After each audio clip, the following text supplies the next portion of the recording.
This video is brought to you by Water Removal Services. Water Removal Services eliminates all the water from structures, period, regardless of amount, location, or severity. I'm going to give you an overview of how water is completely removed and show you some of the equipment that we have in our truck.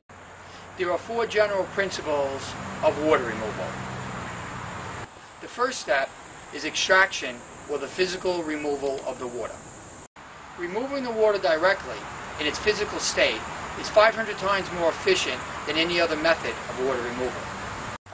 There are a variety of specialty tools that we use to extract the water. The first piece of equipment I'm going to show you is this gas-powered pump.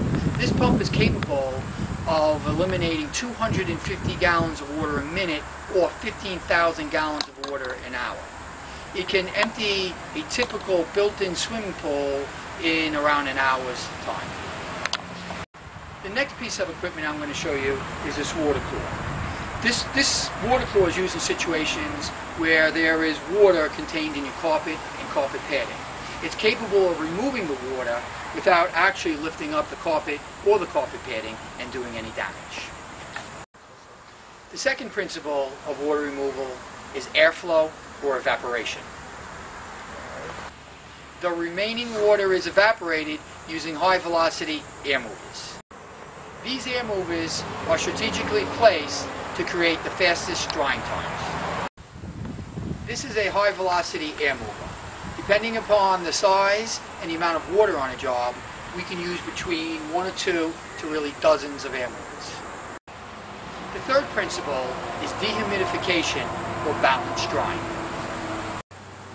The dehumidifier is used to absorb the moisture from the air. This is a dehumidifier that we would use on a typical job.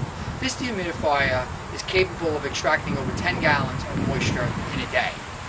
We would use as many dehumidifiers as necessary on a job. The fourth principle of water removal is temperature control.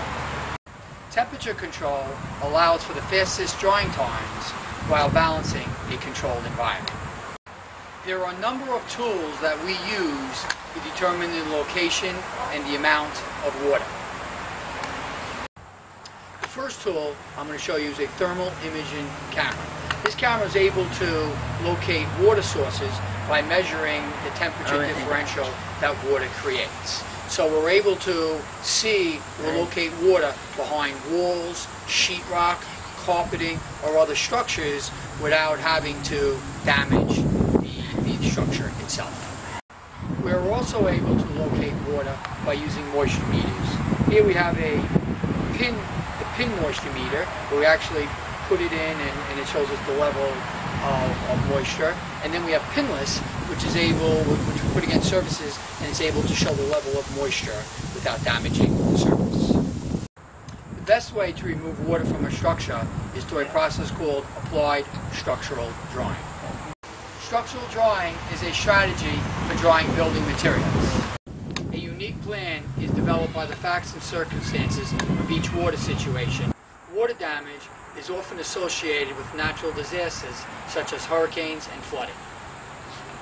It is much more likely that water damage can occur from appliance leaks, such as leaky toilets, faucets, washing machines, or burst pipes.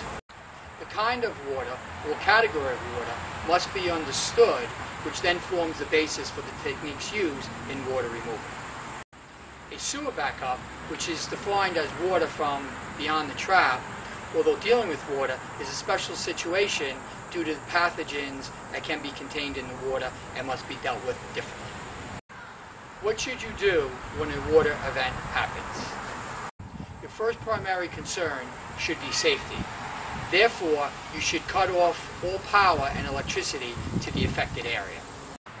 You should try to shut off or contain the water source if possible. It is important to act quickly in the water removal process.